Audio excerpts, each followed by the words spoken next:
Una distinción, yo diría la más importante que vamos a tocar en primer lugar, es el escuchar, el hablar y el observar. Se ha hablado muchísimo de estas tres palabras, y aquellos que os guste leer libros de economía, igual la habéis tenido oportunidad de ojear el último de Peter Drucker, que habla de que muchos ejecutivos se consideran unos buenos líderes porque hablan bien.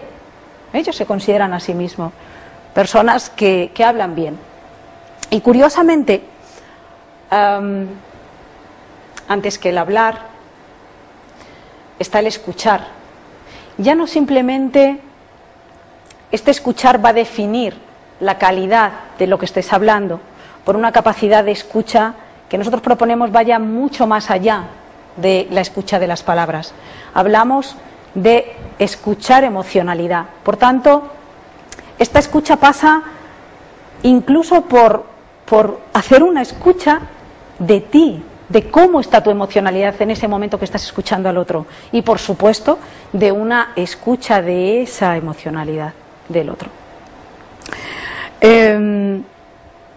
No cabe otra. Cuando estamos dando tanta importancia a la escucha es porque la observación y la capacidad para observar va a delimitar en gran manera la calidad de nuestra escucha. Por tanto, sí es importante hablar, pero cuidado que la calidad de un ejecutivo, como ya nombraba Peter Drucker, está en el observar, en la calidad de nuestra observación. Habéis hecho un ejercicio al principio de la presentación que yo creo que ha sido ilustrativo. Y en la capacidad de escucha. La escucha incluso de la corporalidad, ¿no? Todo finalmente provoca una distinción muy, muy interesante para los coaches en sesión.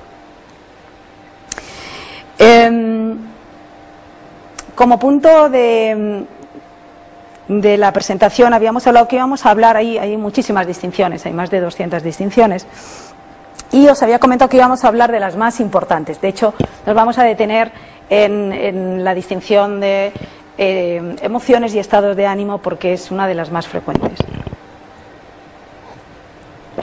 Vamos a hablar de las más comunes.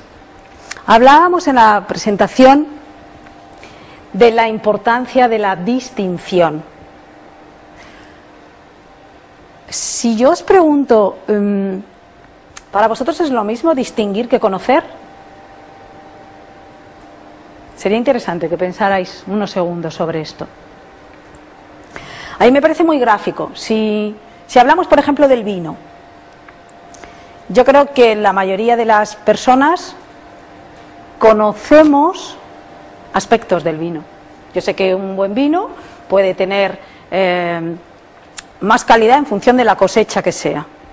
Ya, pero el experto es el que verdaderamente es capaz de distinguir cada uno de los sabores que tiene una copa de vino frente a otra.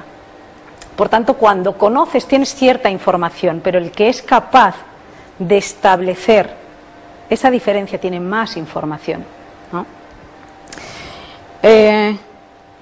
Cuando estábamos hablando para qué nos servía el distinguir, en el elemento gráfico, fijaros la pequeña y sutil distinción del famoso huevo de Colón.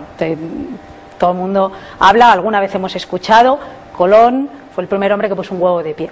Lo único que hizo fue utilizar una sutileza, y es ante la mesa de los que estaban allí presentes, de que era imposible, él consiguió un huevo distinto.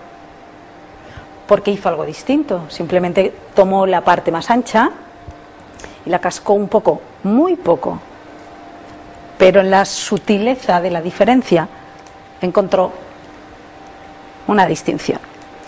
Vamos con la siguiente: escuchar y oír.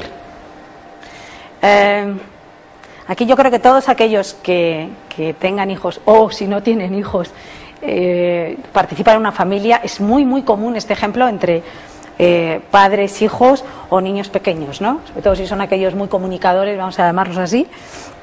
que no dejan de hablar, ¿no? Y ellos mismos pues se pueden dar cuenta. O al contrario, ¿cuántas veces los padres se quejan de tantas veces le digo esto y te estaban oyendo, te estaban escuchando? ¿Han interiorizado lo que le estabas diciendo? ¿O lo estaban oyendo, ¿no? Probablemente escuchando. Desconfianza y prudencia. Fijaros, el concepto de prudencia tiene una parte de sabiduría, porque cuando hablamos de desconfianza es lo opuesto a la confianza. Yo por si acaso desconfío. Por tanto, lo que estoy haciendo es cerrar las opciones a mi interlocutor. No le doy cabida. Por si acaso desconfío. La prudencia te abre un paso. Tú eres prudente, pero la distinción estriba en el punto que le das, porque te abre a mantenerte en la distancia, pero no desde la desconfianza. No presupones que no confías. La siguiente, que es dolor-sufrimiento, es muy común escucharla al contrario, es muy común. Y sin embargo, es una distinción que cuando la trabajamos todo el mundo es automático, ¿no? Hablamos de dolor en el momento que es algo, es incuestionable. Yo ahora mismo camino, me doy con la pierna en la mesa y tengo dolor, es incuestionable. Me duele, es fisiológico. Mientras que el sufrimiento, tengo cierta capacidad de intervenir en él, porque las cosas, hablaremos ahora cuando trabajemos la distinción de estados de ánimo, tengo la opción de tomar aquello que me está produciendo ese sufrimiento e intervenir en él. Por tanto, tendré la capacidad, la opción de moverme en el cuadro de los estados emocionales en función de donde yo quiera estar, ciertamente con herramientas. Esto no es una cosa, como me dice la gente, ya, pero es que eso no es fácil. Perfecto, como dijo en su día mi querido y maestro coach, estamos de enhorabuena, porque si es difícil, eso quiere decir que es posible, ¿no? Pues ciertamente, el dolor no lo controlo, es fisiológico, pero el sufrimiento, cuando las personas van a decir, es que lo que sufro en el trabajo, es que tú no sabes qué mal ambiente, es un sufrimiento. La pregunta es, ¿qué estás haciendo para que te esté influyendo esto de esta manera? ¿Qué cosas todavía no has hecho que quieres hacer? Que hablaremos de esta distinción, el querer y el poder. Y la última, juicio y hecho, la he utilizado en el ejemplo anterior y igualmente es muy, muy clarificadora. Hablamos de un hecho cuando es algo contrastable, ¿no? Ahora mismo son pues las 5:30 pasadas o hace tal temperatura. Eso es un hecho, es incuestionable, ¿no? Pero cuidado con la interpretación que yo hago, algo que me está molestando, de algo que no son datos, que es una interpretación, como veíamos en el ejemplo de este director comercial, de una interpretación de un compañero. Oye, eres un no sé qué, o me molesta no sé qué cosa, ¿no? Por tanto, eso sería un juicio, ¿no?